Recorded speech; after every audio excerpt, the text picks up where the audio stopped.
ఓం నమో భగవతే వాసుదేవాయ. జయ శ్రీమన్నారాయణ, జయ శ్రీకృష్ణ. కృష్ణం వందే జగద్గురు. ప్రతిరోజు భగవద్గీత పారాయణం చదువుతున్నాను. ఈరోజు కూడా మన భగవద్గీత పారాయణంలో 7వ అధ్యాయంలో 25వ శ్లోకము చదువుతున్నాను. నాహం ప్రకాశః సర్వశః యోగమాయా సమాహృతః మూఢోయం నాభిజానాతి లోకో మామజమవ్యయం.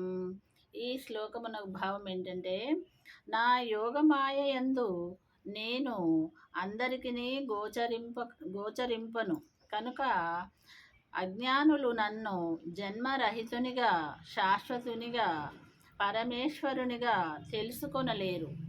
అనగా నన్ను జనన మరణములకు లోనగు వానిగా తలుస్తున్నారు అని ఆ శ్రీకృష్ణ భగవానుడు యుద్ధరంగమున అర్జునుడితో ఈ విధముగా తెలిపారు. జయ శ్రీకృష్ణ. చూస్తూనే ఉండండి భగవద్గీత నిత్యపారాయణం ప్రతిరోజు. లైక్ చేయండి, సబ్స్క్రైబ్ చేసుకోండి.